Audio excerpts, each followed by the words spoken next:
Maskman has to be the show that has been recommended to me the most since starting the over-explaining Sentai series, and I can definitely see why. Ironically, this show was aimed to be much simpler compared to previous works, kinda like what I said with Turbo Ranger. But the difference is Maskman actually succeeds in telling a really decent story, with producer Takeyuki Suzuki wanting to explore the inner world of being human, consequently shrinking from the cosmic scale of previous entries to something more personal, with main writer Hirohisa Soda adding that he didn't want to overcomplicate the story and added elements of Eastern philosophy to this season as a means to drive home that theming of humanity, as well as to act in direct contrast to the scientific theming of previous seasons. The motif of this show is Qigong. Apparently, it was selected after Suzuki saw a sick-ass video of this dude suddenly jumping into action after sitting in this zen-like meditation position, which sounds incredibly juvenile, but also kind of rocks.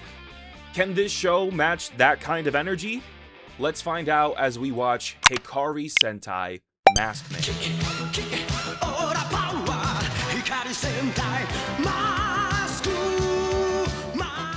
This intro has to be one of my favorites. Immediately starting off with a buff dude flexing on the audience as we go into this shot of the cast jumping into the air like this is High School Musical or something. It has insane aura, which ironically is the theming of this show. But you may think this is another automotive Sentai, given how the show opens on our Red Ranger, Takeru, driving a race car and pulling up to his pit crew consisting of the rest of the team, which means this show already has more car elements than literally all of Turbo Ranger. But all is not well, as a concerned Beezy appears from the crowd, calling out to Takeru, and you can immediately tell that she's not a ranger by the fact that she's wearing purple. Things get worse as her heels get caught in a sewer grate, exposing her piggies. This makes her think back to the first time she met Takeru. He was riding his motorcycle and she was pretending to be a Ninja Turtle, causing an accident where he pulls to the side of the road and immediately notices her bare feet. Thankfully, our hero always carries around a spare set of high heels in a guitar case, and they just so happen to be her size. Yeah, so there's a lot of jokes to be made about feet here, but watching this sequence also made me realize why I don't think I really cared for Turbo Ranger as much as other shows we've watched. Maskman is really good at showing and not telling. This entire segment isn't narrated.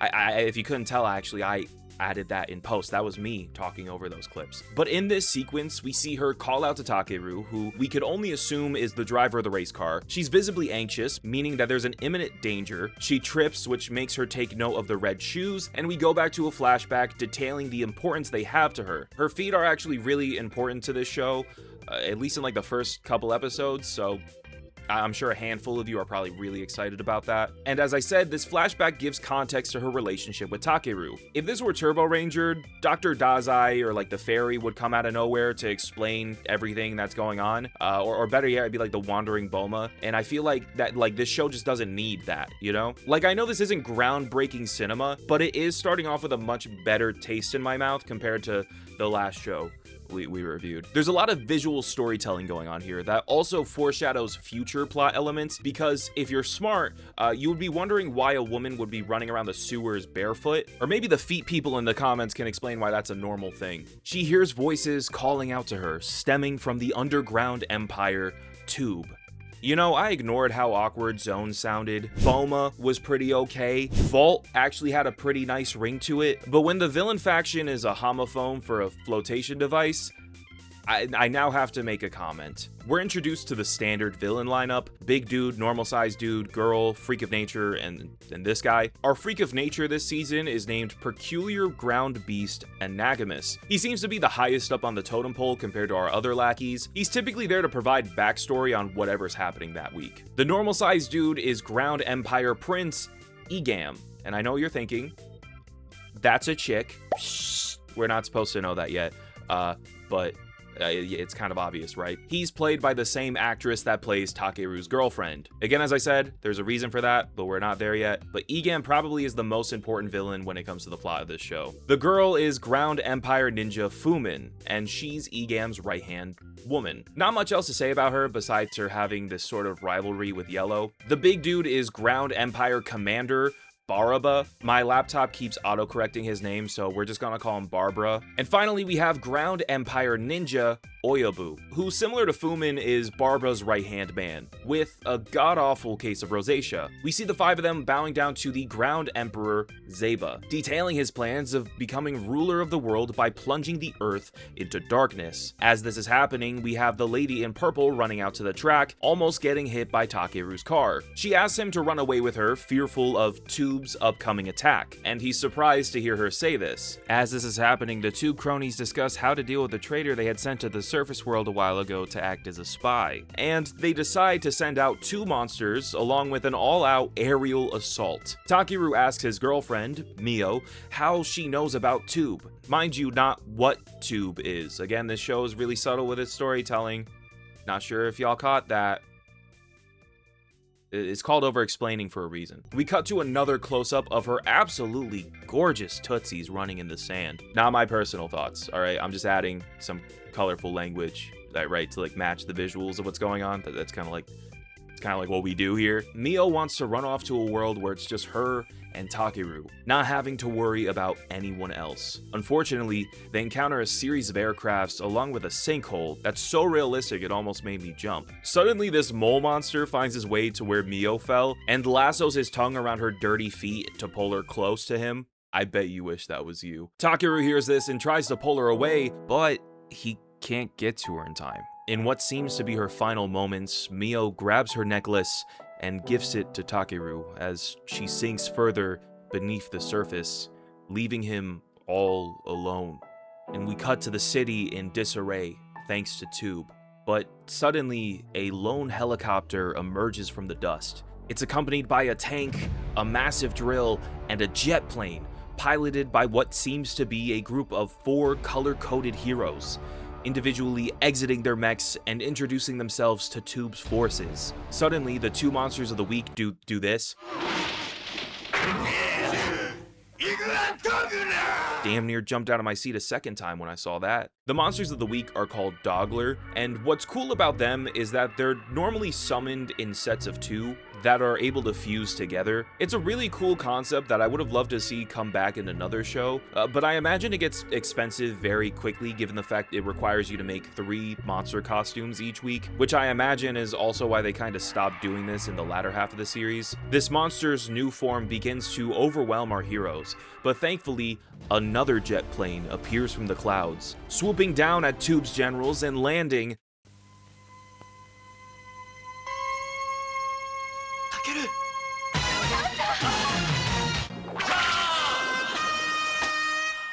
One of the most badass reveals for a red suit in the franchise's entire history. He jumps off a cliff and introduces himself as Red Mask, revealing to Tube that they have been in preparation for their attack for quite some time. The 5 unite and proclaim themselves to be the Light Squadron, Maskman. Might get confusing with the giant 5 on their chest, but I should note that this show was originally going to be called 5-Man early on in pre-production. And I also have to say that I really love these suits. The little window detail above the visor is super cool to me, and I especially love how their boots and gloves are 2-tone over being 1 solid color. Major, right? I also have to give love to the girls having earrings. This is a relic of 80s Sentai that I really wish came back before the show ended. Now again, I know I'm praising the show for doing one of the most simple film concepts, but we see Red holding the pendant Mio had given Takeru a few moments ago, and we immediately know it's personal. And also that Takeru's the Red Ranger, but I'm pretty sure that was obvious given the fact that he wore a red jacket. So, they're able to take down the monster of the week using the Shot Bomber, a really cool take on a final cannon with Red Mask having to wear this backpack, almost as if it has to extract the aura from his body to power the final blast. And the team arrives back at their headquarters, greeting Commander Shugata, expecting to celebrate the defeat of their enemies, where he reveals that this is just a beginning, and that the team has to get stronger before they're able to take on the rest of Tube, telling them it's pertinent they develop their aura power as he begins to meditate, lifting off the ground, revealing to the team that there's still much for them to learn. We then go into this training montage showcasing our heroes' unique skill sets, which is cool because it gives each of them a bit more flavor. We then cut back to our villains who reveal that they have found the spy and are holding her captive, as we cut back to a very familiar set of grippers, with the camera gently tracing from her heels to her backside, Whoever directed this was freaked out. Takeru continues to wear Mio's necklace and hears her calling out to him during the team's training. Spurred by the idea of her still being alive, he begins to run, but he doesn't know where to go. Takeru hears Mio thanking him from within inside her jail cell, and she sheds a tear knowing that they will likely never see each other again. As she cries, her tears sparkle and transform her appearance back to Princess Iaul, one of the heirs to Zeba's throne. The rest of the villains take her in for punishment, with her brother Prince Igum being especially upset with her soiling the family name. He disowns Mio and threatens to kill her, but Barbara insists she continue living to suffer the full extent of her punishment, as Zeba freezes her body in ice, forcing her to fall asleep and suffer an eternal onslaught of hellish nightmares. After this, Barbara volunteers to lead the charge for Tube's next outing, saying they can't trust Prince Igum given how he's the brother of the traitor, already developing a rivalry between these two. Takeru is still sitting around feeling bad for himself, while the other Rangers have to deal with a giant monster. He eventually gains the strength to make his way over to them, but runs into Igum on the way, who notes how Takeru is holding his sister's necklace. Realizing that he might be the man she fell in love with, and is the reason his family name has been soiled, and is shocked to discover that he is Red Mask. Takeru is able to escape and find his way into Turbo Ranger. Not the series. That would be bad. Actually, Takeru probably would have improved that show a great margin. But in this instance, he's entered the carrier mech for this season. That just so happens to be called Turbo Ranger, which is odd, but that wasn't a show name yet at this point, so like, it's chill for now. This leads to the Rangers getting access to their individual mechs from within inside the carrier, and they merge together to form Great Five, with that name being an obvious remnant to the fact that the show was originally going to be called Five Man. And it's an alright mech. It definitely suffers from early Sentai clunkiness, but it also has historic value, being the first 5-piece combination in the franchise, with each member having their own individual vehicle, which may seem standard for today, but the idea of doing this for a Sentai mech had floated around for a while before this, and was only made possible thanks to Japan's bubble economy that had developed in the 1980s to like the early 90s, which led me way too deep down a rabbit hole where I genuinely thought I was going to explain all of the economic factors that led to this and the development of this toy. But all you need to know is that Japan's economy was doing really well and was on track to actually surpass the US with some like key advancements in like technology and the labor force and all that stuff, which is what helped make this happen. But that didn't last forever.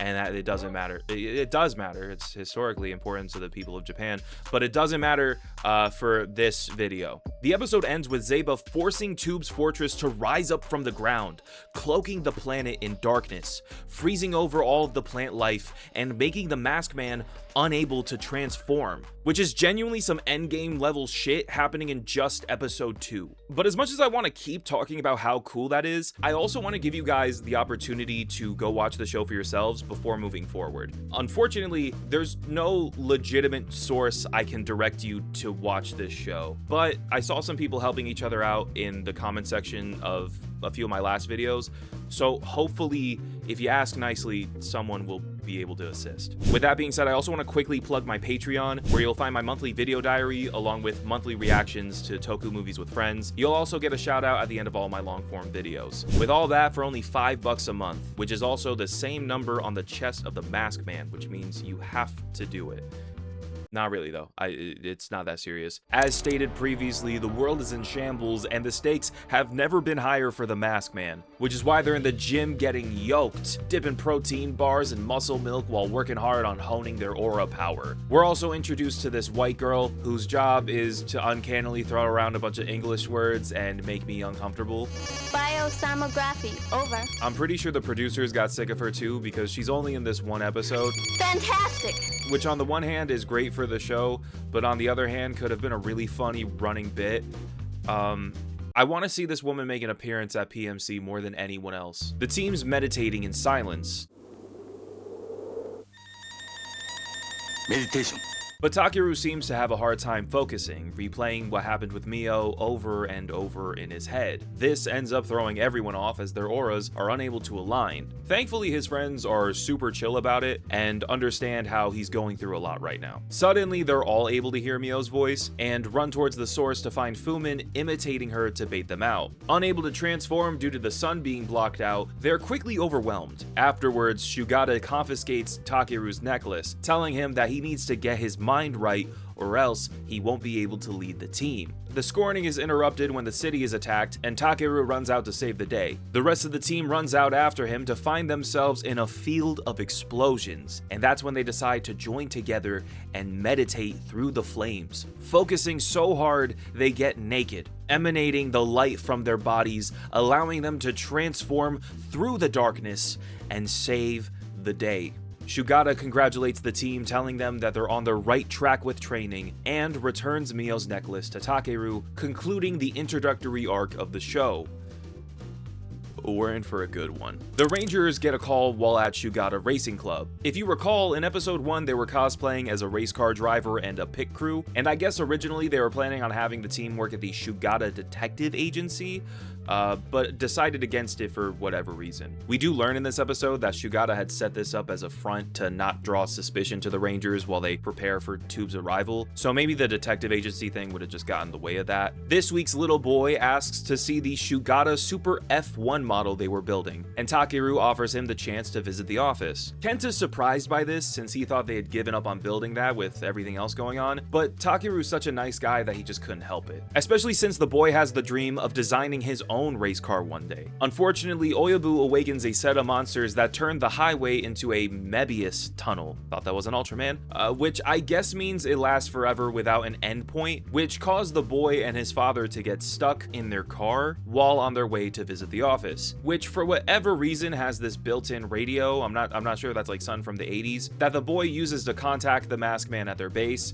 because I guess he just is also dialed into the perfect frequency to get in contact with him. The Maskman discovered that the only way to break this curse is to drive down the Mebius tunnel with a super fast car, which motivates them to pick up their old hobby and complete the Super F1 car, turning it into the Spin Cruiser for Red to drive. I love the design of this, by the way. The big Maskman decal on the front rocks, and I really miss when Sentai Reds would get go-karts. It's kind of a lost art, to be honest. This next one is our first blue focus episode. I know we haven't talked much about the rest of the team aside from Takeru, but there was honestly just so much going on in episode 1. I thought it'd be better to just like sprinkle in the character bios a little bit later in the video, like when it was more appropriate in the story. We start this episode with Black Mask, Kenta, and Blue Mask, Akira, patrolling the town. The two almost have the exact same dynamic as the Black and Blue members of Gal Ranger / Wild Force, having a big brother, little brother dynamic, with Akira being a literal child and Kenta being this giant mass of muscle, as well as a hopeless romantic, but that's kind of besides the point right now. What I will say right now is that Akira is fucking goated, and Kenta's cool in the fact that he normally takes up the leadership role whenever Takeru is AFK. Kenta notices something and calls Akira for backup, but he ends up getting distracted when an apple falls out of his jacket as he's jumping out of the tree. One point of characterization that has been consistent over the course of these past 3 episodes is the fact that Akira is obsessed with apples, by the way. He's always strapped with his favorite fruit and has been seen willing to risk his life for them on several occasions. Obviously, Kenta and the rest of the team are disappointed with Akira for losing track of the monster and always being so immature, but he's literally 16, so he spends the rest of the episode having to prove himself to his teammates. We also get some more backstory when Commander Shugata felt the need to vouch for Akira as a Maskman, when the rest of the team expresses that they think he's not the best fit to be a warrior. Shugata had traveled across all of Japan in search of young people he thought had potential to hone their aura, and says that while Akira may be immature, he has some of the most innate abilities he's ever seen. Keep this in mind. In episode 6, Takeru punches a cement pillar in front of a boy who's obsessed with this karate technique he's read about in a comic book, and he begs him to show his friends, thinking it's the same thing. Takeru refuses to show him until he witnesses the boy being separated from his mother in a similar fashion to what happened with him and Mio. Still doesn't show the kid how to do the fucking punch after saving him, but does encourage him to continue practicing karate. Screw that, man. Show him how to punch a brick in half or something, dude. Lame. In episode 7, Kenta is on the search for love, as we see in this montage set to the 1984 song No No Circulation by Koji Kikawa. I find it really sad that Sentai eventually stopped pulling songs from pop culture. Like I'm sure it was a headache for rights and stuff like that, but I love being introduced to new songs that I would have never listened to otherwise through this show. His advances with women seem to be unsuccessful, until he beats up two stereotypical looking bikers for picking on this old lady and a girl named Miyuki. He introduces himself to her afterwards, but gets interrupted by those two dudes you see in cartoons holding a glass pane while crossing the street. Kinda like Quicksand, I thought this would come up a lot more in my day-to-day, to be honest. He ends up finding her again and is able to ask her out this time, leading to Kenta skipping out on trading, which angers Takeru, and while it's not said outright again, it makes sense why he would be upset about this situation, given everything that's happened to him. Unfortunately, Barbara has a plan to kidnap Miyuki and have a monster pretend to be her to help further drive this wedge between Kenta and the other Maskman. Eventually, all is revealed, but Kenta struggles to fight the monster given how much it looks like his girlfriend. But Takeru doesn't give a shit. Which literally made me scream out loud when I watched it. Miyuki ends up getting saved at the end of the episode, and the rest of the team are there to encourage Kenta to go talk to her again. But he doesn't want to anymore, as he fears his status as a Maskman will put her in danger while Tube is still around. And once again, nothing is said out right here, but this shot of Takeru just looking at Kenta speaks volumes. We end the episode with Kenta promising to find Miyuki again once Tube is defeated. And as far as we know, he never sees this chick again. Episode 8 opens on the team training, which consists of Kenta slamming his head against a pile of bricks, and everyone notices Akira and Momoka, she's the pink senshi, falling behind, leading to Takeru telling them to do backflips near this cliff for some reason, that of course results in them falling to their near death. Thankfully, this is actually a good thing because Igum has a plan to encase the Maskman in a nice prison, similar to his sister. He got the idea while visiting her resting area to celebrate their 20th birthday. He has such a complex regarding his relationship with her. Like, he still holds a grudge against Iaul, but clearly still has a soft spot for her at the same time. Anyways, the other three Maskman get encapsulated in ice, allowing Akira and Momoka to step up and save the day, believing that this is their chance to finally prove themselves, even though Akira literally just proved himself like 2 episodes ago, but that's fine. There's this one point where he asks Momoka if she thinks hell is real, and I originally thought it was going to be like a super serious moment, but we find out that he's asking because he had put a caterpillar in a girl's shoe when he was a little kid, which is like, you know, innocent enough and makes the whole thing super lighthearted and chill. But then Momoka responds saying that she had pulled a whisker out of her cat's face when she was a kid, which I'm almost certain is animal abuse and like really fucked up. But then, you know, Akira trying to lighten the mood and whatnot is like, well, hell's sure gonna be fun as long as we're together and stuff. But Momoka snaps back saying like, I'm definitely going to heaven. You probably will go to hell though. Which is hilarious, but also implies that she thinks she's better than him,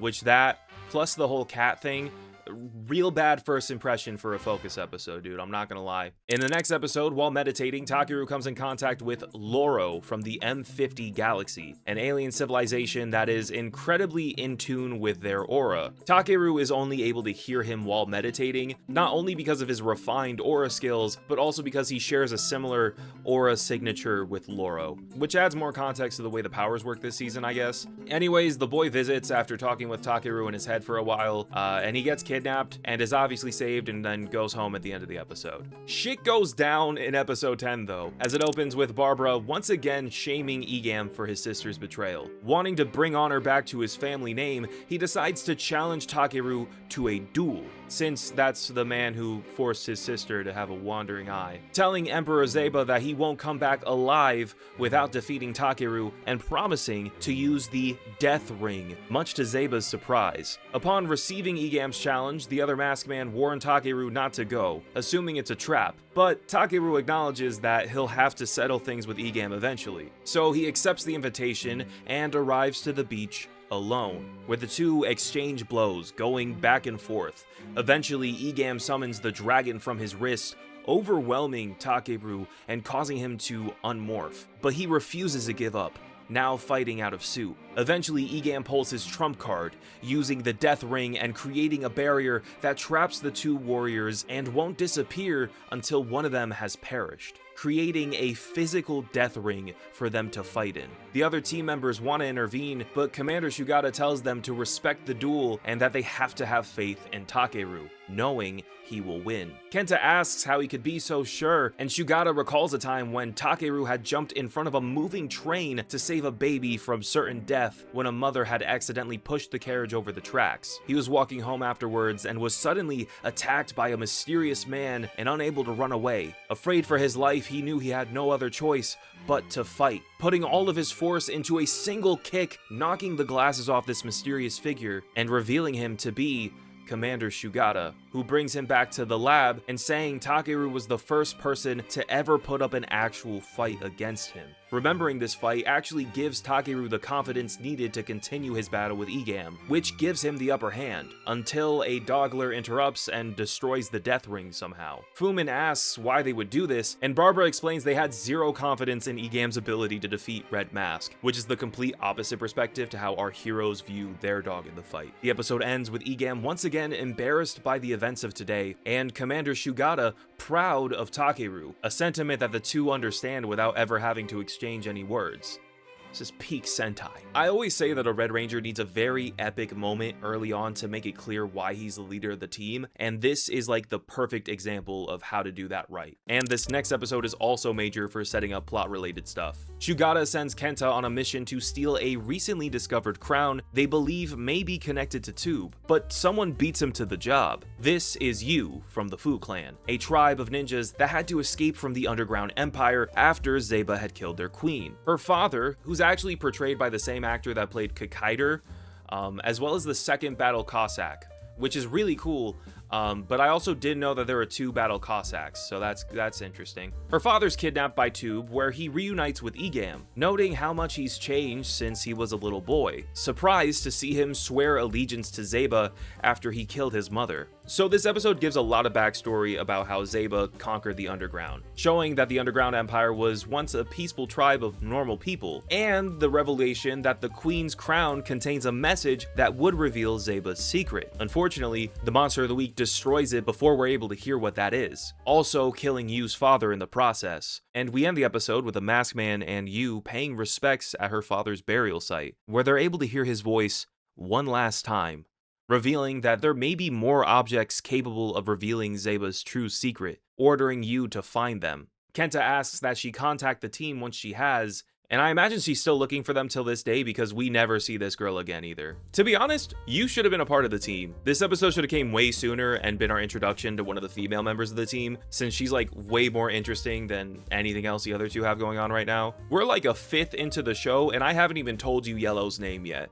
But speaking of Yellow Mask, her name is Haruka and she also comes from a family of ninjas, which again makes me question why she couldn't have just had Yu's backstory. Her rival, Fumin, is currently competing with Oyoboo to become a super shinobi by defeating the shinobi Dogler. Haruka sees them injuring civilians while doing this, which she views as dishonoring what it means to be a true shinobi, and wanting to prove herself as a ninja, decides to face the shinobi Dogler on her own. And we get to see her do a bunch of fun ninja stuff this episode, like drive a dump truck. There's this MacGuffin that the Dogler possesses called the Shinobi Ball, which is gifted to whoever's deemed as super shinobi. Haruka ends up with it, but it turns to dust once it comes in contact with the sunlight, as many objects from the underground tend to do. This really doesn't faze Haruka, or really the rest of the team, except for maybe Akira, but they explain that they don't need anything to make themselves stronger, as it's only through proper discipline and training they'll be able to truly hone their aura. The next episode revolves around a character that I can only describe as Japanese Shirley Temple. I'm not sure how accurate that description is since I have no clue what she's singing about. For whatever reason, the subgroup just didn't bother to translate any of her songs. That being said, Kenta is obsessed with her, but not in a weird way. Don't worry, he has a different love interest this episode that's much more age appropriate. But it turns out the little girl is actually Fumin in disguise, so they have to kill her. And by her, I mean they kill the monster of the week that accompanies her, because we still need Fumin for the rest of the series. After this, there are two kids trying to escape from Tube's underground empire, having discovered a photo of a blue sky and hearing rumors of the beautiful world above. We cut to Akira in the middle of training, and he pauses to admire a photo he has propped up of a woman named Yoko. His relationship to her is actually never revealed to us, but we do know that she's important to him, given how he chases after the photo when it's blown away, leading him to a boulder with a huge crack in the middle that allows him to hear the voices of those children from the underground. He ends up falling through it thanks to this week's Doggler, and begins to interact with the citizens of the Underground Empire, discovering how they've all been enslaved under the tyranny of Zeba. Akira tries to lead a revolt and help the citizens escape to the above world, but no one listens. They'd rather suffer the pain of their current situation than go through the discomfort necessary for change, which I think is true of a lot of people today. The two children from the beginning of the episode are the only ones brave enough to follow Akira first, but after the team defeats the Doggler this week, we end the episode on this really pleasant moment as more citizens of the underground make the plunge to freedom.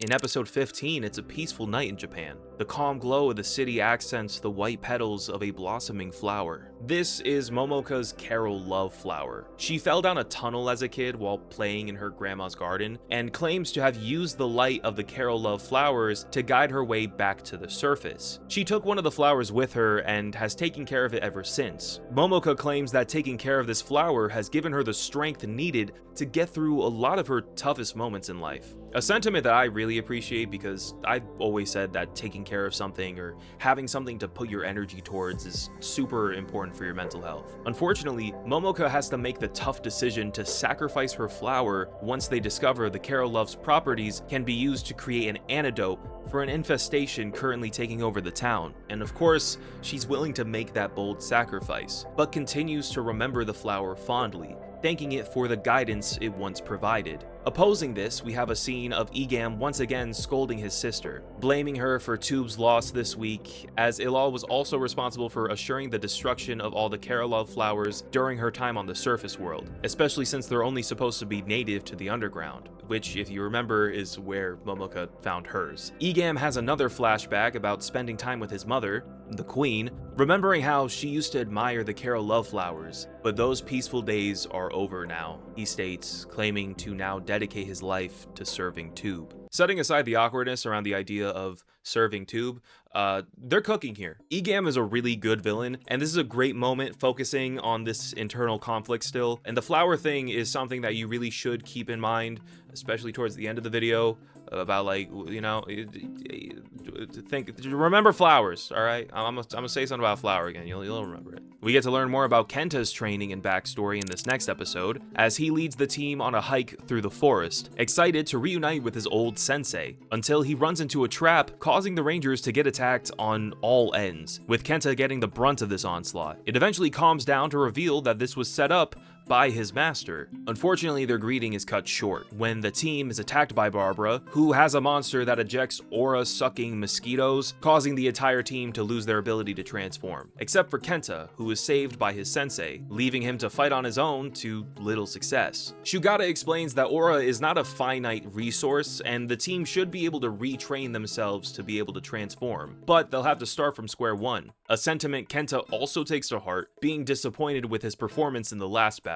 And suddenly, he's attacked once again, now by a mysterious black samurai. We've seen enough Sentai at this point, man. Run the clip.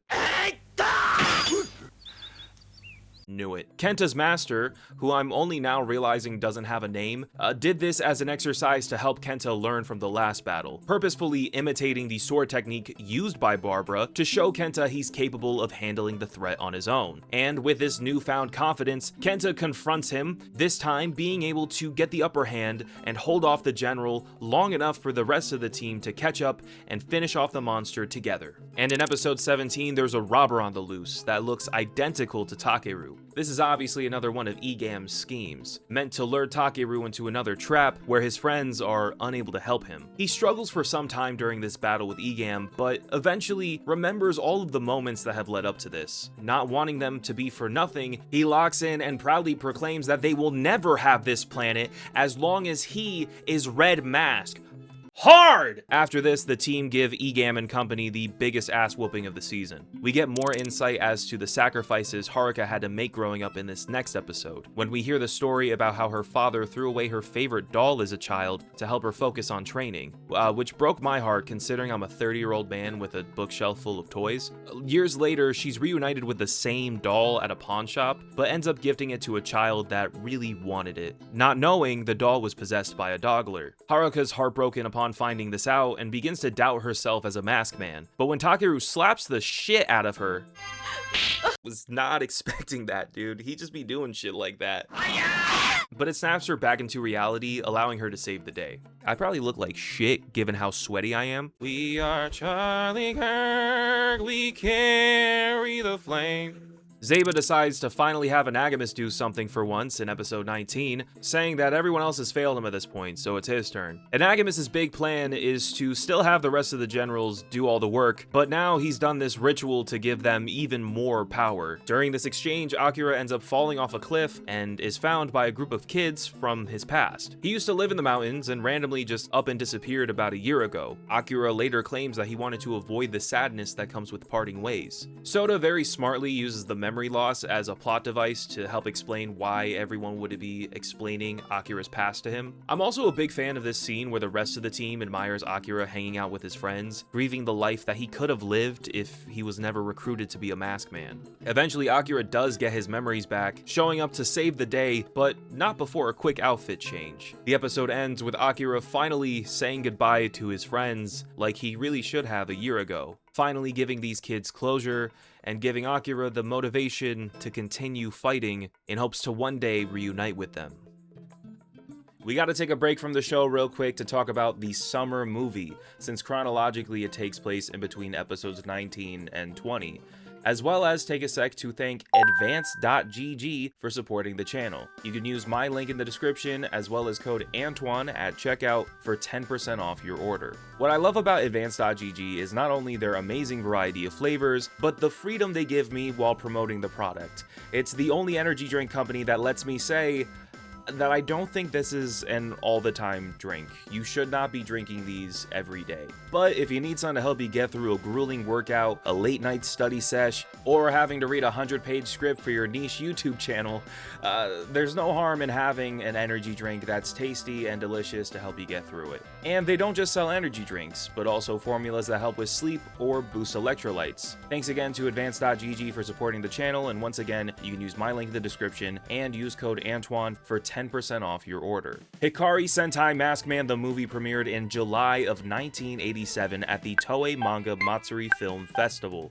Say that 10 times fast. And was a quadruple feature alongside the Saint Seiya and Metalder movies, as well as Dragon Ball Sleeping Princess and Devil's Castle, which sounds fucking dope. And I gotta say, I really love seeing this cast in a higher quality. These guys really are just so likable. And while the film is presented in widescreen, it's still shot as if it were meant to be in 4:3, leading to some scenes having a ton of unused space, especially in fight scenes, which isn't a bad thing, but it's something worth noting. Instead of opening with the show's regular intro, they have a choreographed dance sequence to the song Shot Bomber Zenryoku Shoo-Choo, which is quite the earworm.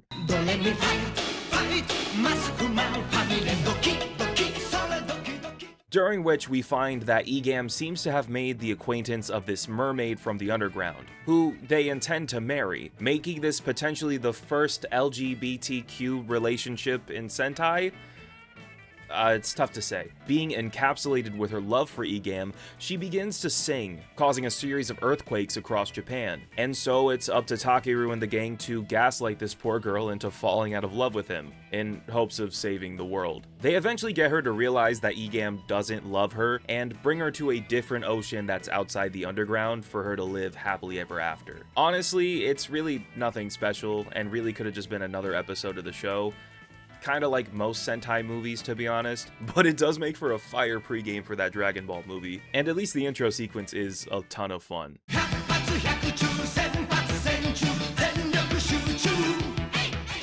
Episode 20 is the start of a 3-part arc, as Anagumas has a plan to take down Great 5, starting out with sending Dokuro Dogler to interrupt the Kenpo class Momoka is teaching, challenging her to a match that results in her getting her ass beat and losing 2 of her students in the process. The plan here is to essentially rage bait Momoka, to the point that she literally passes out. As a result, she's not able to help pilot Great 5 when it comes time for the mech fight, which is difficult as the robot is meant for all 5 of them to be there. I'm just saying, Arthur, Dr. Dazai, even, they would have tapped in for less. Commander Shugata spends the entire time talking about how terrible this is, just adding more anxiety to the situation. Thankfully, the Rangers are eventually able to take down the Dokuro Dogler, but all is still going to plan for Anagumas, as Tube has set a trap, causing Great 5 to get lodged in a sinkhole underground, resulting in the team having to abandon the mech, ending the episode with Momoka falling to her knees, feeling a great sense of guilt for losing Great 5, and thus being left defenseless against any oncoming threats from Tube. She continues to feel responsible for what happened, and Shugata finally decides to leave the goddamn base for once to find a robot that was developed by a longtime friend, Dr. Yamagata, who is someone that helped him develop the Hikari Sentai. Early on, the two drafted up different giant robots for the team to pilot, but it was decided they would go with Shugata's design over his. But Yamagata had a dream, and couldn't help himself from realizing his vision of a robot with feelings, which is something that only a dude that wants to fuck a chatbot would say. He ended up dying upon completing this mission, as the robot fled the scene after it happened. Today, Shugata is visiting Yamagata's daughter, Yumi, who continues to blame the robot for her father's death, and is insulted when Shugata asks how to find it. Later, we find Shugata at the resting place of his friend, where Yumi also happens to be visiting. He tries to have a heart-to-heart with her, where he insists they believe in her father's vision so that his spirit could live on. This moves Yumi to open up to him, where she reveals that she can often hear her father's voice calling out to her whenever she visits his grave, claiming that it comes from the mountains across the way. Suddenly, the two are attacked by Tube, but the Masked Man arrive in no time, deflecting an electrical attack using their aura powers and redirecting it towards that mountain, where they awaken Galaxy Robo, the goofiest looking robot I've ever seen. Like, I could excuse the doofy proportions if it didn't have literal nipple cannons. This is an F-tier level design. Fire backstory though, but golly. Behind the scenes, it's confirmed that while this was designed around the same time as Great 5, the showrunners weren't sure if they were going to actually introduce Galaxy Robo to the series, until after they saw how successful the toys were selling for this season. The robot collapses on the ground upon revealing itself, and they can hear the voice of Yumi's father calling out to her. So Takeru uses his aura to make a ladder. Sure, why not? You tell me he can't do that. They all enter the cockpit to discover a voice recording from when Galaxy Robo was struck by lightning when Yamagata was test driving it. This caused the mecha to go haywire, throwing him out of the cockpit and resulting in the loss of his life. The message ends with him asking Shugata to take care of Yumi now that he's gone. With no other options, the Rangers are forced to pilot this unfinished robot, but it collapses once again upon entering combat. In the next episode, we discover that the mech actually hasn't collapsed, but instead has just reverted back to its truck form, Land Galaxy. The Masked Man make it their top priority to find Great 5. Unfortunately for them, it's already been taken over by the Monster of the Week, meaning that the show is literally doing the coolest thing they could possibly do in this moment, where the team has to use their new mech to fight against the original robot. Eventually, the situation gets to be too much, and the Rangers are thrown out of Galaxy Robo, and fear that it actually may be impossible to control. But Shugata has faith in them, reminding them that they are the warriors he hand-selected to save the world. The team pieces together that the robot reacted to their aura blast in the last episode, and Yumi believes that Galaxy Robo may respond to their aura power, giving us this very silly imagery of the robot sitting crisscross applesauce in the rain. But the Rangers begin to meditate, focusing their energy in a storm similar to the environments that caused Dr. Yamagata's death. And it turns out Yumi was correct. The aura farming is what was needed for the Rangers to take full control, allowing them to take down the Dogler and regain custody of Great 5. Now the team is unstoppable with two powerful mechs at their disposal. Intermission! This intermission is brought to you by HLJ. Use my link in the description to buy the latest Toku toys while supporting the channel. What is aura? Colloquially, it's been adopted by Gen Z to refer to when something looks cool. Traditionally, it's related to Qigong, an ancient Chinese healing art involving meditation, controlled breathing, and movement exercises. Aura is considered the external manifestation of one's ki, which is essentially our life force that we can hone through this practice. Mixing the foundation of Qigong with the practice of looking cool as hell is essentially how aura works in Maskman. It's the source from which the team gathers all of their power from, which they hone through meditation and exercise. As stated previously, it's not a finite resource. It's something you can develop, and can be manifested in a number of ways. It can also be transferred across great distances, essentially whatever's most necessary for the plot while looking the coolest at the same time. Originally, I was planning to use Maskman as a vehicle to teach me about meditation and how to hone your aura for this section of the video. But then I remembered that this is Super Sentai and words really don't have meaning here, so then I thought maybe I could reference some experts, have them teach me about aura, maybe take a class, fly to China, talk to a monk, and then I remembered again that this YouTube channel barely makes money as it is, so instead I'm opting to follow this 5-minute YouTube tutorial. I genuinely am interested in this concept and do want to approach it in a respectful way while educating people about it. This is just the best I could do right now. So for the remainder of this intermission, I'm going to follow this tutorial to see if it somehow is able to charge my aura, and I'll let you know how I feel afterwards. So dear friends, today we have 5 minutes to practice Qigong. So you can put the two hands together and twist the body to the right. I'm gonna be really insecure looking at myself, dude. Release tension and let go. Worries from your chest. We do the short massage movement, okay? You can massage the lower back. So you can do 3 rounds like that. I have downstairs neighbors, bro. I can't do this. Breathe out. Okay. Let it go and release tension. Alright, no. That's gonna get me addicted. One more time. In. Okay. You get 1. Hey, actually, that's not that bad. Breathe in deep. Out. Slow. Bring your mind back to the body.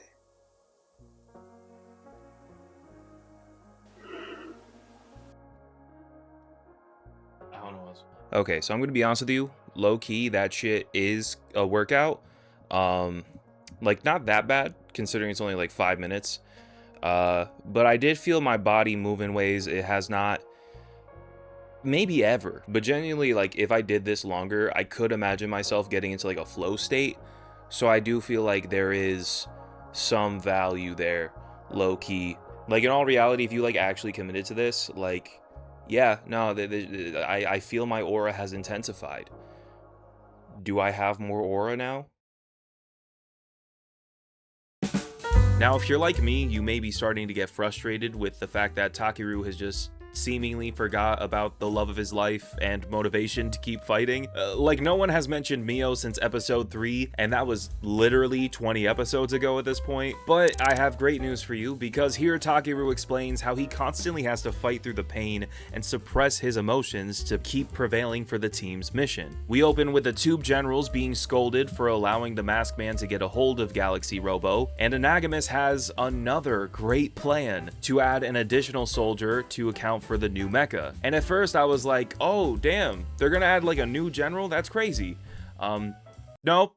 It's just a regular monster of the week. We see an exact replica of Mio's outfit as we can see the close-up of the shoes. Can't ever forget about her feet and those damn shoes. This magical costume consumes a random civilian, also changing her physical attributes to look just like Mio. We then cut to Takeru having a stress dream, recounting the events of when he first lost Mio, waking up in a panic and clutching his necklace from this drawer and pressing it against his head. The next day, he goes out to the racetrack to get his mind off of it, remembering how Mio promised to be there to congratulate him with flowers if he won the Grand Prix that day. As this is happening, he looks up to find Mio waving at him from afar.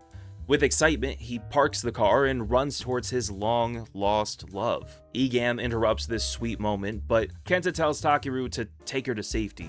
Unfortunately, the Doggler has a tracker on Mio, meaning that Takeru still has to fight while trying to escort her back to the team's base. Thankfully, Shugata notices how the Doggler is on their tail and ejects them from a carrier vehicle before exposing their location, leaving Takeru in awful shape, where he notices how Mio has been acting differently, saying how previous to now she was never afraid of confrontation, noting how she was the first time they encountered Tube. She then pulls a gun on him. Okay, so the rest of the team rushes to his side, and it's revealed that this was never actually Mio. Shocker. Upsetting Takeru at first, but he's also filled with gratitude, as the bullet was caught on Mio's necklace, saving his life. The impact causing the piece to shed its outer layer, revealing this crystal structure. The episode ends with Takeru wanting vengeance for playing with his emotions, sending the Doggler back to the underground where it once came. As I'm sure you've noticed at this point with these older shows, at least once per season, the Rangers have to go on vacation to visit some different prefecture in Japan, normally around the summertime. I'm not sure if that's like to boost tourism or whatever, but in this series, the team is visiting Shizuoku to help a little boy that's been turned into a monster, and they have to find a way to turn him back. The boy had gifted his little girlfriend this necklace that she loses, but he tries to return it to her as a monster, which obviously makes Takeru think about his pendant with Mio, which is how they're able to connect that the boy is the monster. It's very sweet. And, you know, feels very meaningful. In the next episode, Akira enters a martial arts tournament without knowing that it was a trap set up for him by Tube. The other Rangers assume that he entered for the prize of an all-inclusive vacation around the world, after the girls catch him reading a letter he got in the mail. We later discover that it's actually from his mother, and is really sweet, because it's clear that she really misses him since he left her all alone in the mountains to go to Tokyo. He entered the tournament not only to win the prize for his mother, but also to make her proud and show how he's progressed as a martial artist since leaving home. It's another really heartwarming episode and is honestly one of my favorites. In the next one, Kenta falls in love with a girl that's actually a giant roach. Known a few. She's tasked with entrapping young men with her evil schemes.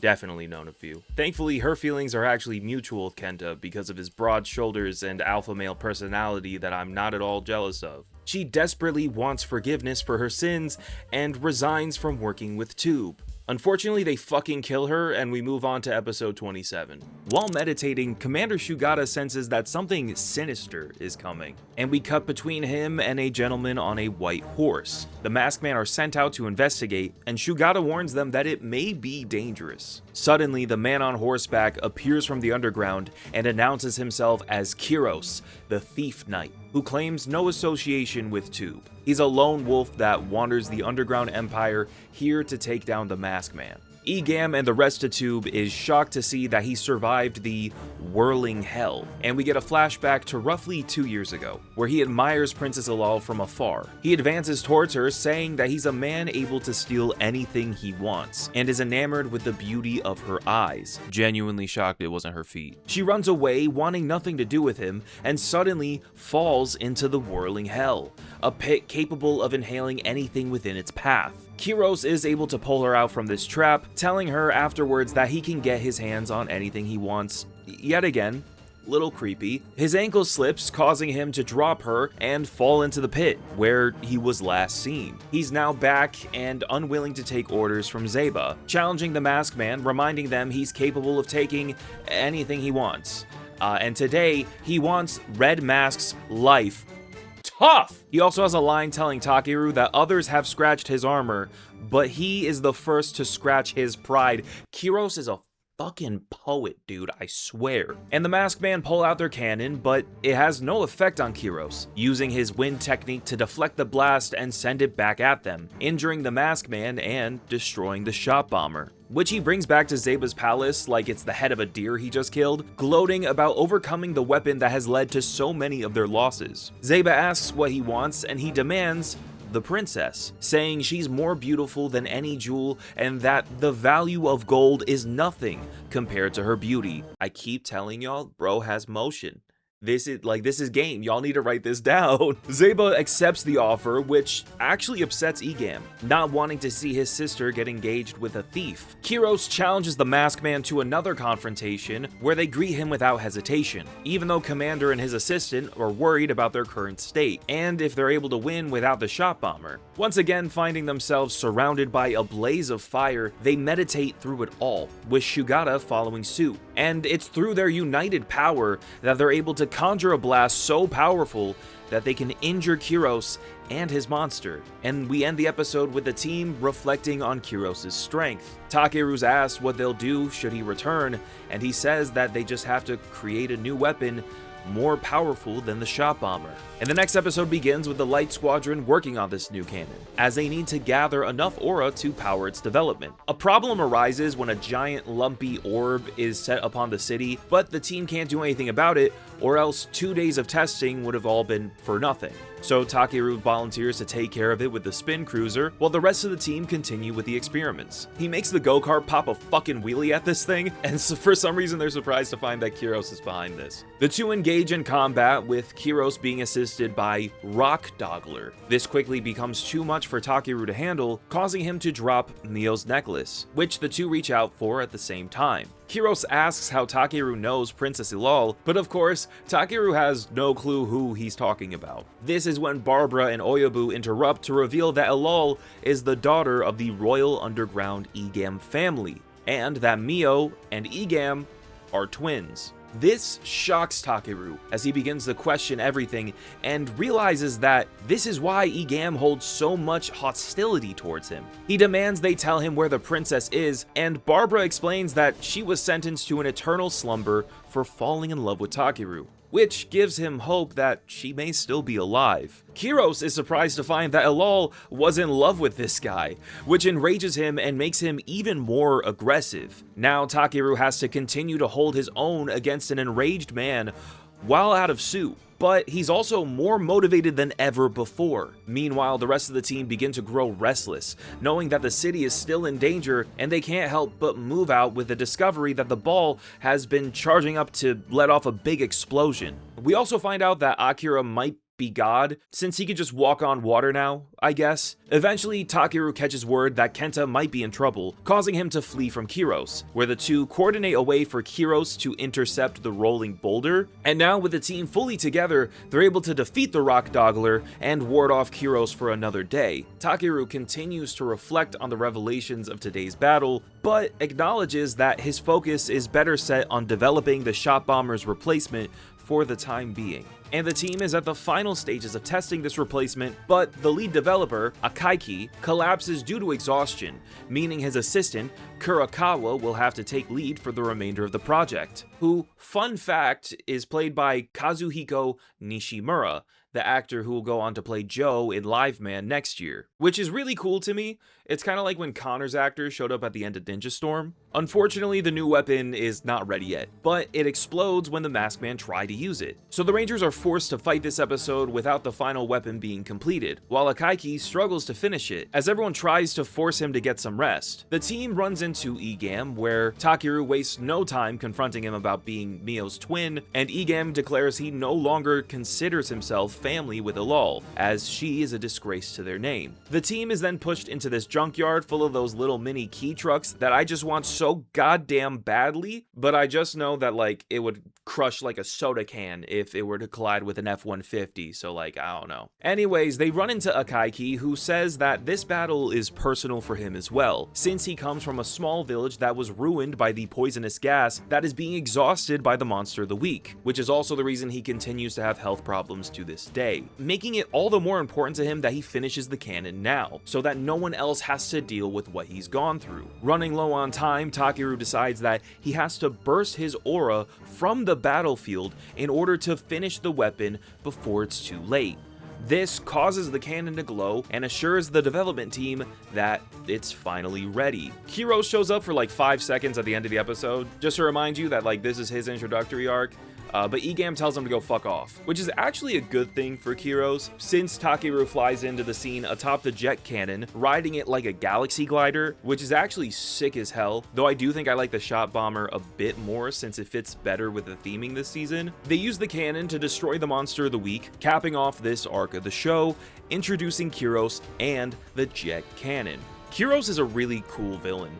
Now that I'm a bit more well-versed in older Sentai, I have to say that I'm really developing a liking for those villains that like show up midway through the show. Like, as you know, Kiriko is my favorite character in Turbo Ranger, and I absolutely adored Chevalier in 5-Man. I feel like a well-done villain introduction makes up for the lack of 6th Ranger in these older shows, since to me they can be just as exciting. In the next one, Zeba's pissed about the jet cannon, and is punishing his generals for their continuous losses, going as far as giving Barbara the death penalty. This causes him to spiral. No longer caring about his life, he sets out for the Imperial Underground Sword, which he can only retrieve by defeating Devil Dogler. Oyoboo begs him not to awaken this beast, but Barbara's already prepared to die one way or another. After revealing the monster, Barbara is impaled with several arrows, like a scene out of a Kurosawa movie, and his mom just shows up, I guess. The monster takes the battle to the above ground, where the Maskman are able to spectate and also run into Barbara's mom. She begs Akira for assistance getting to her son, since she can't walk, and the other Maskman tell him not to help her, since it's probably a trap. But he's moved when she tells him how she raised Barbara on her own, reminding him how he was raised by a single mother as well. And we cut back to that gut-wrenching train scene when he left the village and said goodbye to his mother the first time. So he gives her a piggyback ride through the valley, and upon reaching Barbara, we discover that she's a fucking liar,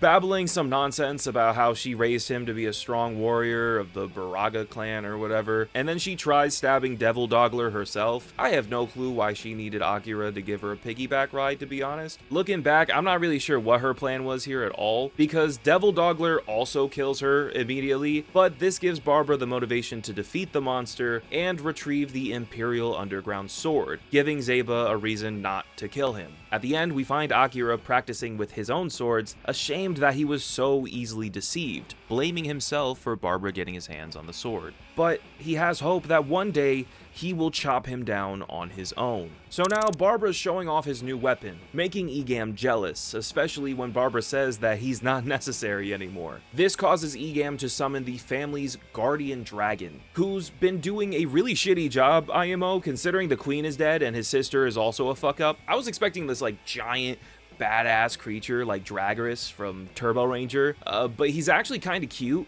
Like just a little guy, you know? Meanwhile, Haruka feels as though she's regressing in her ninja training, after failing a new technique during practice, and after losing a fight against Fumin. This results in her realizing that she's relying too much on her teammates, which has been causing her to start slacking, and so she dedicates herself to improving on her own merits, which results in her destroying the monster of the week, but not Igum's dragon. What I like about this episode, in addition to the last one, is that we're getting to see the team reacting to stakes building in real time. The narrative does give Takeru a lot of attention for obvious reasons, but we see how Akira reacted to Barbara's new sword last episode, and we also get to see Haruka reflecting on that same thing here, realizing that with Barbara's sword, Igum's dragon, and the added threat of Kiros, it's important that each of the Maskman begin to step it up individually. In episode 32, Kenta finds a card that he worked on back in the day for a friend that is played by the same actor that'll play Go in Live Man next year, and Oyoboo chases after it. It's the entire episode. In the next one, Kiros is dwelling on Red Mask's relationship with Iaul, when a girl from the underground greets him, wanting to thank him for saving her from a monster attack back in the day. But Kiros is a one-shorty kind of guy, but takes advantage of the situation when she involves herself in a fight between him and Red Mask, which makes Takeru take it upon himself to convince this girl that Kiros is actually a bad dude. Damn, dude, like you already took the main squeeze, now you gotta impede on the B plan? But it comes to light that Kiros never cared about her and only saved this girl by happenstance while he was testing his strength against the beast that just so happened to be attacking her. It's a very emotionally charged episode, and I find the idea of adding a fourth person into the love triangle to be very intriguing. But she's only around for the one episode, so it's more so just like a one-off beat. In episode 34, a monster of the week falls in love with Momoka and begs Zeba to make him human, allowing him to take the form of Yasuhiro Ishiwata, the actor that played Blue Flash last year. The two go on a bunch of dates, and we get a montage that famously includes the shot of that dog on a skateboard that was in the intro for Live Man for no reason. Except it doesn't. Both the wiki and my comment section on the Live Man video tried gaslighting me that this is the same shot, but that's an entirely different skateboard and background, unless I'm just fucking stupid.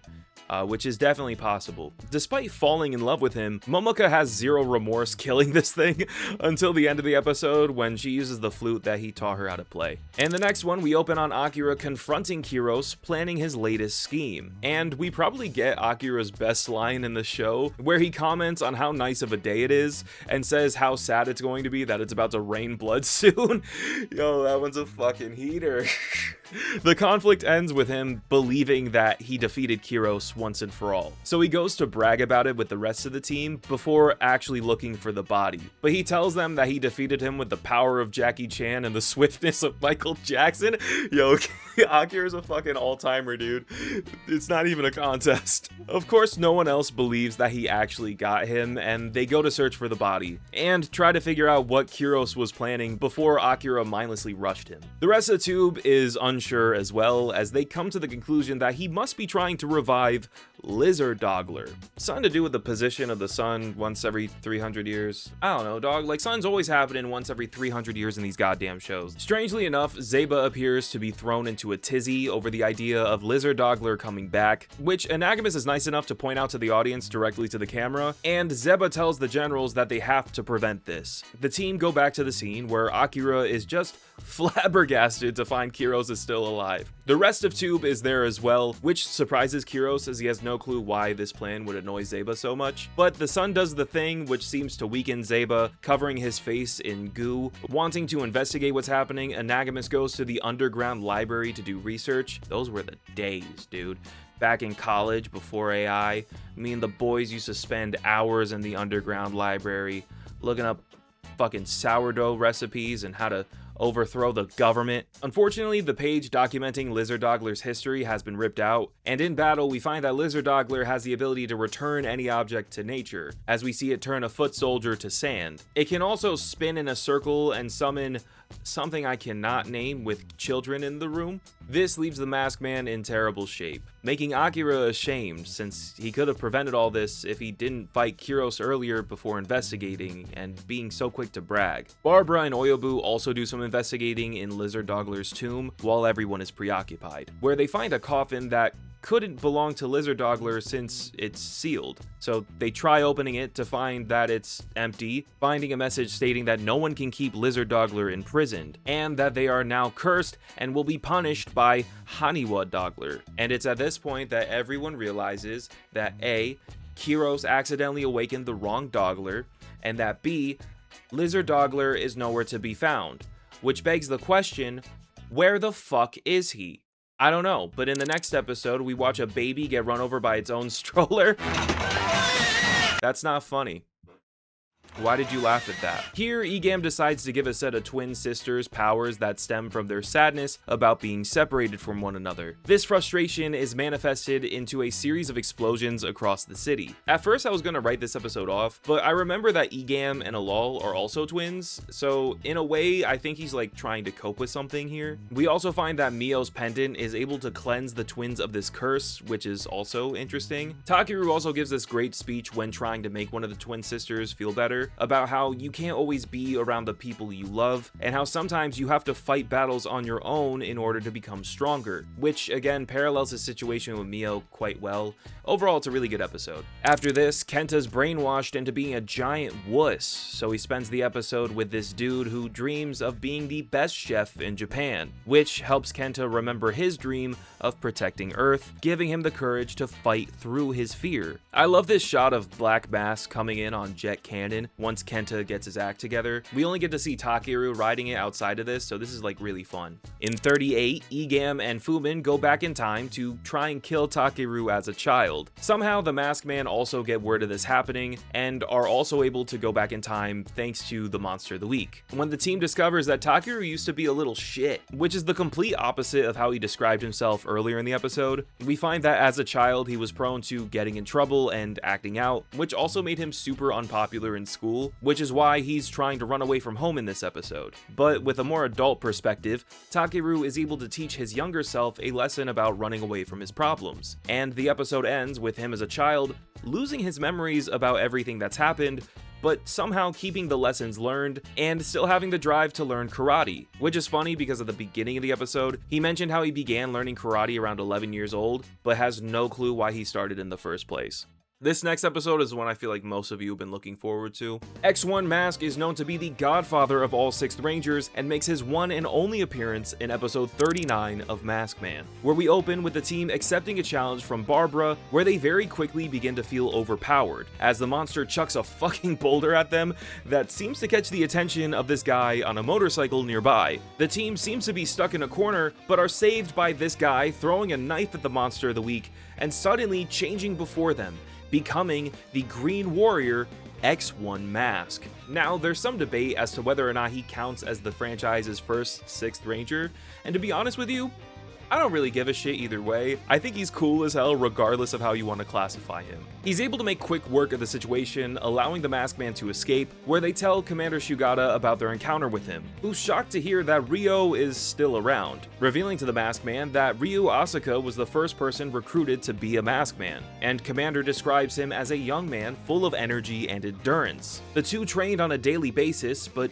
one day he just stopped showing up. What's cool is that he's not only the prototype Masked Man in the story, but his suit is literally based on the prototype sketches of the designs for the rest of the team. But according to the Super Sentai All Sentai Complete Collection book, they decided to go with the visors over the eyes because apparently they lacked novelty, which is insane to think about because looking at like the greater Sentai catalog, a team with these helmets would stand out a lot more and be considered significantly more novel compared to the entire rest of the franchise. The villains are shocked to hear the news of there being a 6th Masked Man and start panicking. Meanwhile, we cut to Ryo getting emotional at a restaurant when a piano player reminds him of this girl, Yuko. Outside, he runs into Takeru, who's impressed by his strength. Takeru wants to thank him for helping them out earlier, but Ryo just kind of blows him off and goes to play pool, where Takeru continues to follow after him, wanting answers as to what happened between him and Shugata. With no response, Takeru goes to find him again at a slot machine, meaning we go from a bar to a pool hall to a casino in a single night, which means Ryo is actually kind of based. So Ryo challenges him to a game of chicken in hopes of getting Takeru off his back, which results in the discovery that Takeru might still be cooler after Ryo panics and falls in the ocean. So he reveals to him that Yuko was his girlfriend, who had dreams of being a world-renowned pianist. And one quiet evening, the two decided to go on a walk where they were attacked by Tube, overwhelming Ryo, which unfortunately resulted in Yuko getting trapped in a pit to the underground, similar to what happened with Takeru and Mio in episode 1. Ryo continues to blame himself for this to this day, believing that his status as a Masked Man painted a target on her back. So he quit the project as he questioned how he could ever save the world if he couldn't save the woman he loved. Takeru begins to pester him more, asking him how he was able to save the team the other day if he wasn't good enough, and asks Ryo to forgive himself for the past and try living for the future. In the next scene, the two work together while getting attacked by Tube, but Ryo runs away, leaving Takeru to defend himself, but his consciousness kicks in and he links back up with Takeru, and the rest of the team's there, so they perform his one and only roll call. The 6 of them fight together, and the Monster of the Week unleashes his greatest attack. But Ryo leaps into action, directing the impact away from the rest of the team, and it leaves him gravely injured. We then get a cannon sequence and a mech sequence, and it seems like no one gave a fuck to check in on this guy. But after like an hour, the team finds Ryo to be in not that bad of shape, but he lost his ability to transform after the explosion, which sucks because I would have loved to have this dude as a series regular. I can see why he had such a big impact on the franchise. Without him, there would be no Green Sai or Black Bison next year, and there definitely would have never been a Dragon Ranger, meaning that there would have been no Tommy, which also means that Power Rangers would have gotten canceled like decades earlier, which means that I probably would have never started making videos. I literally owe my entire life to this fool. Like any good sixth, he works as a good foil to Red, essentially being Takeru if he had lost the drive to continue fighting. I really liked his character and this episode, which makes it sad that he kind of feels like a drop in the pan when it comes to like the overall story. And in the next episode, we have a different pianist visiting Japan in search for a man who saved her life as a kid, who has also somehow sponsored her to study in France without her ever knowing his identity. Which brings me to the revelation that Commander Shugata might be a pay pig, since I guess he's the dude funding her little art school and vacations, which is what I was going to say until I realized how big the age gap is here, which makes that joke way too inappropriate for me to be making. So I am not going to make that joke. Anyways, Shugata sends the Masked Man to watch after her this episode, but the monster of the week ends up turning one of her hands to stone, meaning that she'll never be able to play music for the mysterious man she's in search of, which sends her into a state of crisis. Takeru asks Shugata for the truth about her, and we get a flashback of some familiar imagery of a girl reaching out to her mother, falling into an underground pit after gifting her an ocarina, which yes is the fucking thing from Zelda, yeah, alright? And we also get the revelation that this girl is the last remaining ancestor of the Merume clan, a collective of musicians who used song to calm Zeba's soldiers in the underground to ward off his conquest back in the day, which is why Tube is after her. Anyways, her hand is fine after Kenta sprinkles some sand over it or whatever, and we get this really sweet moment where Shugata gets emotional listening to her play music, and I'm now realizing that this might be implying that she's his daughter.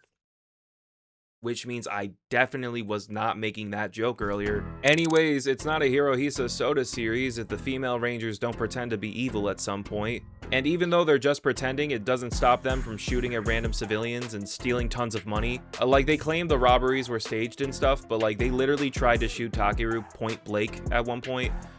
So like I don't know, I kind of feel like they meant that shit. After this, we follow a boy who's absolutely shit at baseball, wearing the smallest shorts I think I've ever seen on a kid at this point in my life. He gets bullied for this and runs into a forest where he eventually makes it into this cave, and he gets hungry. He finds these fluorescent green glow-in-the-dark mushrooms and eats them. I bet he would take candy from a white van. Anyways, it gives him magical powers, and yeah, the episode barely has anything to do with the Masked Man. This feels like a story that honestly could have worked in any Sentai. Like, this is just a script they kept in their back pocket in case they ever ran out of ideas for episodes. In 43, Kiros enacts a plan that causes a hole to open in the underground, allowing light to shine through the palace of Zeba, causing him to tweak out again and flee. Anagumas remembers how he did the exact same thing when they tried awakening Lizard Dogler. Oyoboo also notices the slime where Zeba was standing, and Akira runs into Kiros, who reveals a stack of bricks. Heinous, I know. But apparently these bricks were saturated with the blood of Lizard Dogler, bringing him one step closer to figuring out where he is. But today he wants vengeance on Akira for foiling his plans last time and trapping him inside the pyramid, where he begins to hear the chanting of what I can only describe as a clan rally, which somehow results in a mark on his forehead. The Masked Man rammed jet cannon into this pyramid, which sets Akira free. Akira! Bro, I promise you just need glasses. Like, you have astigmatism at best. Akira can't see and can only hear the chanting, causing him to lose his shit and smack his head against a train.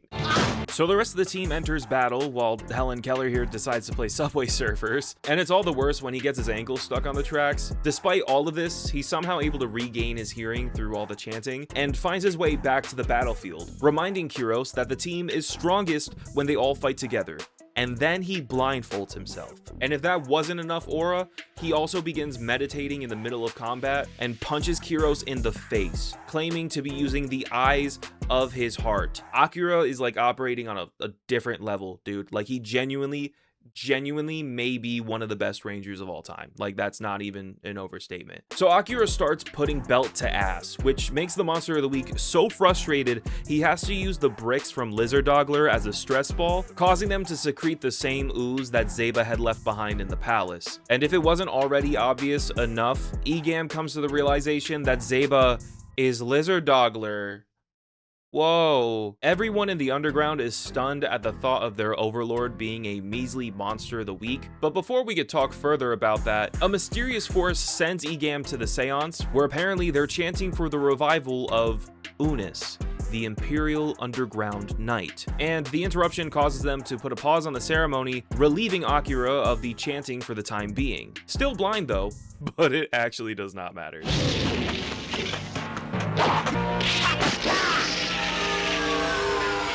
So as I was saying, it's like Jiraiya, Hercules, Don Momotaro, Akira, and then like Gaku, like in that order. So despite defeating the monster of the week, Akira is still blind and continues to train on some Daredevil shit, while the chants continue to bother him intermittently. We cut back to the rally, where they continue to praise this dragon statue and drop pictures of a boy into the fire, which awakens Armor Dogler. Igum mocks them for trying to resurrect Unis, as he only serves the Igum family. Armor Dogler is the only being able to track Unis, who Igum believes to be a myth, but is shocked when the monster is able to sense Unis in the above ground world, and so they begin looking for his reincarnated vessel. Akira continues to panic while the team goes out to handle the situation, with Takeru specifically telling Shugata to keep an eye on him while they're out. Literally a minute later, Akira is stumbling on his own through the town.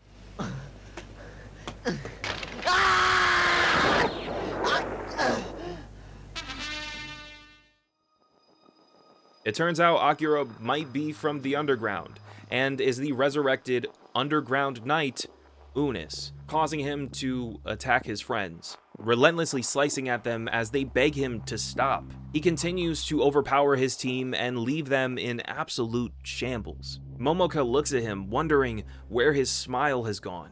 Then a child in tattered dress appears out of nowhere and begs Unis to stop, and the masked man have to pull her away to safety. Her name is Issei, a child from the underground that thought awakening Unis would save their home from Zeba, as he was once the legendary Knight of Peace. But he only listens to the Igum family, and with the prince on Zeba's side, she fears there's no chance he'll ever save them now. This peaceful aside is interrupted when they're spotted by Igum. The team berate Akira, saying they'd never expect this from him. But Shugata reminds them how many times he's risked his life to save them, and now Akira is the one that needs saving. So the four of them find the strength to destroy the monster of the week. We end the episode with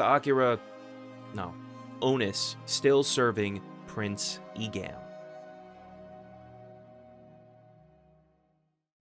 Before we finish off the rest of Maskman, we've hit the point in the video where I ask you guys to go to the post tab on my YouTube channel to vote for what video you'd like to see next. As always, we have 4 contenders, and I'd like to pitch them to you first before you go make your decision. First up, we have Kamen Rider Gaim, for no other reason than the fact that I've been really depressed recently, and I just feel like that show would hit right now in a good way. For the Power Rangers option, it's Wild Force. The main thing I kind of want to do with this one is look at the Power Ranger series primarily as an adaptation of Gal Ranger and see like truly how different it is, because in my opinion Wild Force is just like very paint by the numbers, almost an exact one-for-one replica. For the third slot, I normally like to throw in like a random wildcard option, so hit me up if y'all are feeling down for a Super Robot Monkey Team Hyperforce Go video. Feeling nostalgic, and I feel like that would hit kind of hard in a similar way to the Dragon Knight video, how that kind of hit hard. And then finally, this is probably the option most of you are excited about.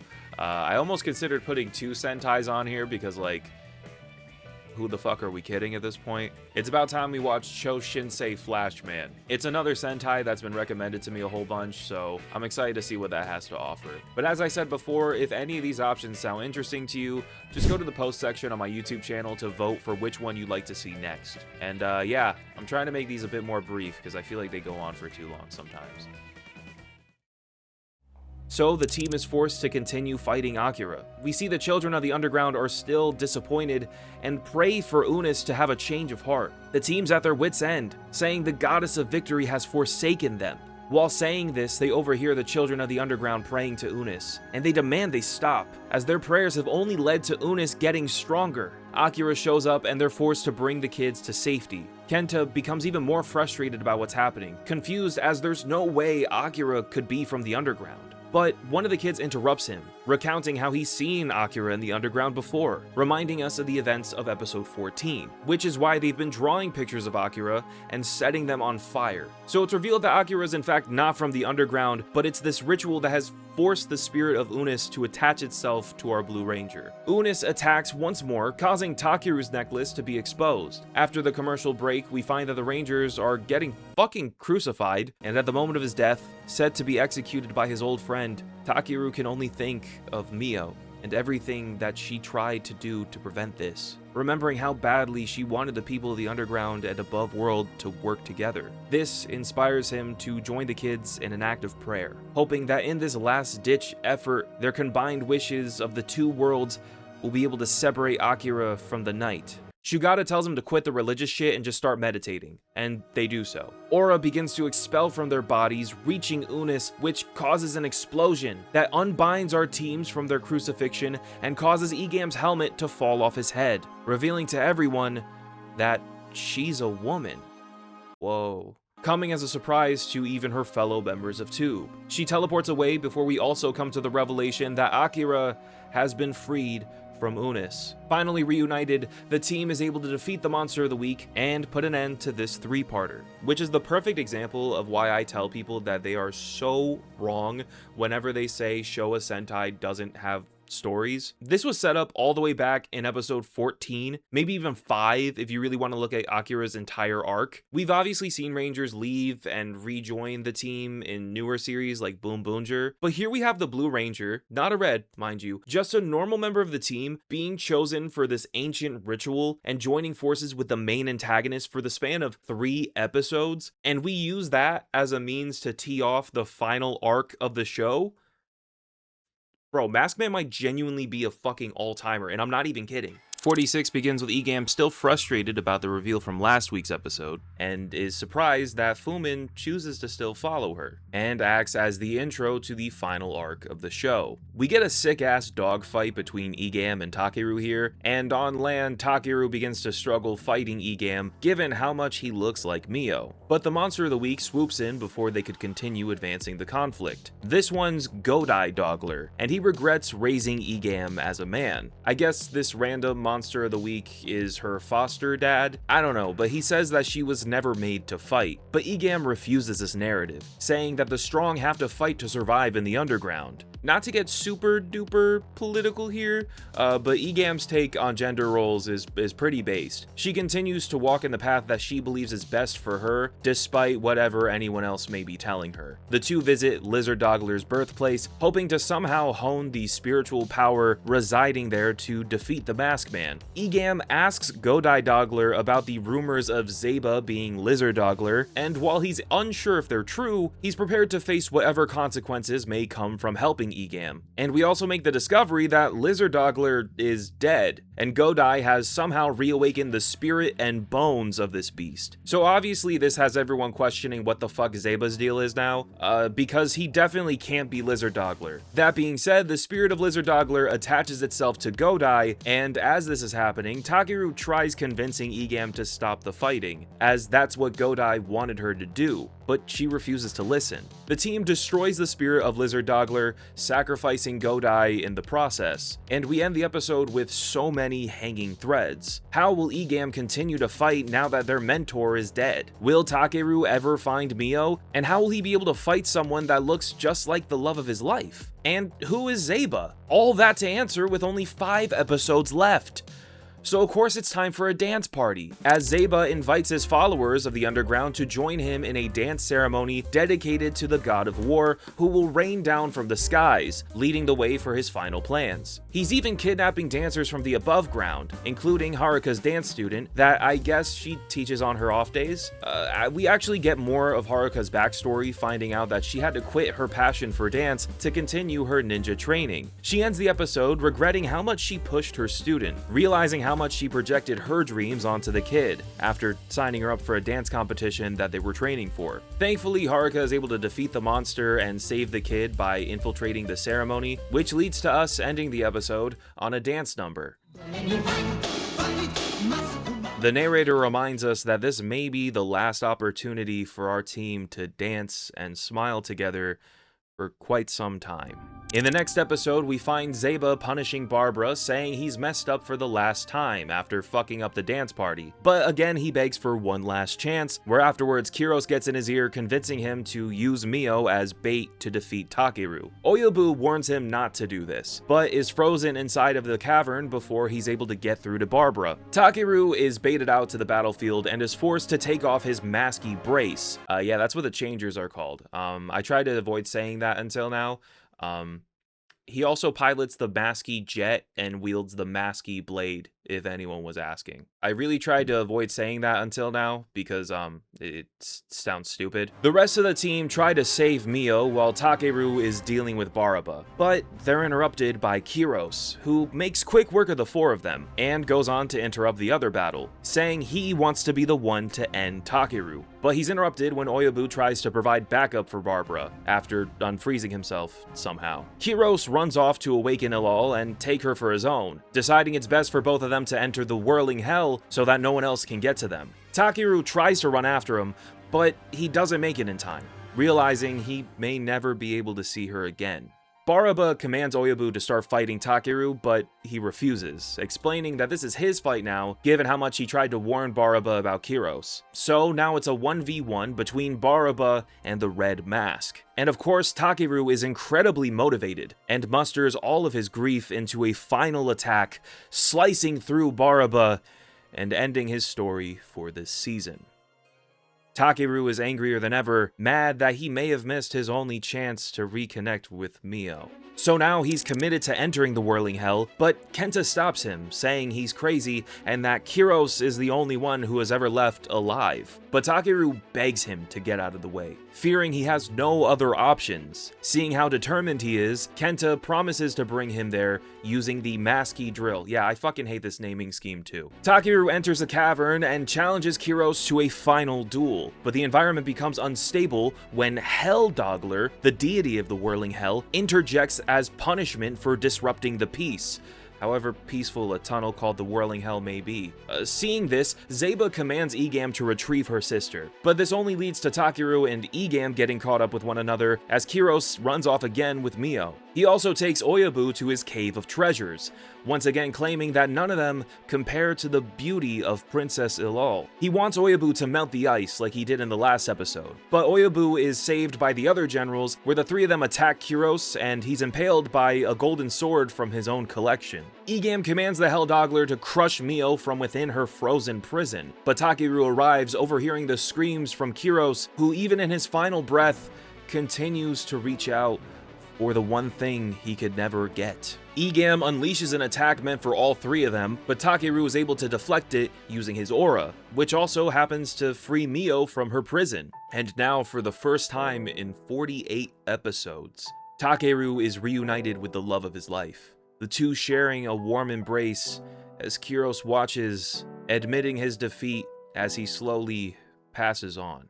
The cave begins to collapse while Takeru and Mio continue to chase after Igum and company. The team is able to defeat the monster of the week, and we end the episode with Mio crying over what has come of her sister's ambitions. Takeru promises that they will find a way to get her to come around. With them being reunited, they decide to spend their time on the beach, admiring the nearby flowers where Takeru finally returns her necklace. She thanks him for holding on to it for her, but he's the one who should be thanking her, remembering how much hope it gave him, along with the times the pendant had saved his life. With Iaul awakened, Zeba commences his final operation, with his plan to block out the sun and bring the underground castle back to the surface, which I'm pretty sure he did in episode 3. The sky turns purple and flowers begin to wither, with only the pendant being illuminated amongst the vast darkness, guiding our heroes to safety. Igum summons the dragon to attack them, but it drops a silver orb at Mio's feet. As it appears, the family dragon is reacting positively to her pendant, as it is sworn fidelity to all of the Igum family.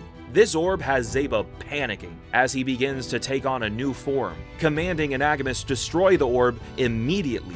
The ground shakes and a fissure opens. Takeru takes the princess to an underground river. They literally drop the ball into the body of water, revealing the message that's held inside the orb. We discover that Lizard Dogler is a monster that once tried to overthrow the Igum family, but was defeated and sealed away inside of a pyramid. A bunch of information we already knew.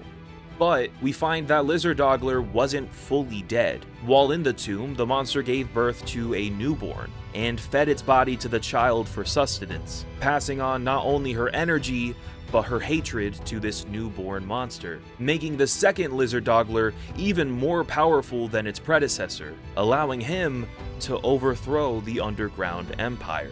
Shocking Igum with the discovery that he has been serving a Dogler this entire time, despite his mentor and closest acquaintances and damn near everyone else he knows also being a Dogler. Finally, the orb reveals that the royal twin sisters hold the key to defeating Zeba, but Anagumas scoops the ball and slams it to the ground before it can reveal how, much to the dismay of the Igum twins. Mio begs her sister to join her side and to stop the useless fighting so they can reclaim their family's throne. But Zeba's plan continues to progress, and the tunnel holding both parties begins to quake. The team used that aura ladder technique again, but Takeru stays back to throw a bunch of rocks at Anagumas, as well as save Igum from being buried alive. But this doesn't matter to her. She continues to fight the Masked Man, and during this, Takeru decides to end Anagumas in the same way he's ended every monster, performing his finishing move and summoning the jet cannon, making this Anagumas' final episode.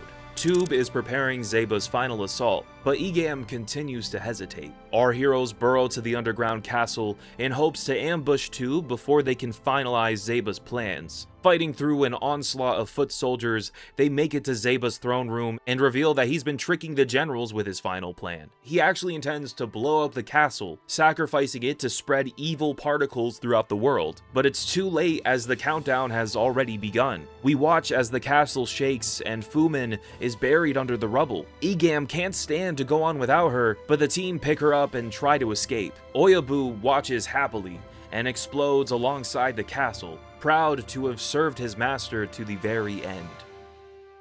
Zeba has won. Evil particles begin to spread across the world and block out the sun, but the Masked Man are still here, ready to take on anything Zeba throws their way. As they're fighting, Mio tries to reconcile with her sister, but Igum has a hard time forgetting everything she's done, saying there's too much blood on her hands to possibly make up for her sins. As this is happening, the Masked Man decide to link hands and focus their aura, while Igum cuts a lock of her hair, and this somehow causes the pendant to glow, as we watch the twins lift it to the sky, providing the support needed for the Masked Man to shed Zeba's disguise, revealing Lizardogler underneath. Now it's time for the Masked Man to summon their strength one final time and direct all of their aura into one single blast meant to defeat Zeba and end Tube once and for all. But he absorbs it, allowing him to grow giant, where the team summons Galaxy Robo for one final battle, where they finish off Lizardogler and save the day once and for all. We end the series with Igum embarking on an endless pilgrimage in hopes to atone for her sins. Takeru embraces it all on the beach, preparing her for the journey she has to embark on to restore her family's kingdom to its former glory. She asks him to promise that no matter what happens, he doesn't look back on their memories with despair, and is instead thankful for the time the two had shared together. She hopes Takeru is able to continue forward, and they say their final goodbyes, leaving him with the necklace and ending the series with the team looking forward to the bright future that's still ahead. But what happened to OK Lampa? What do you mean you don't know who OK Lampa is?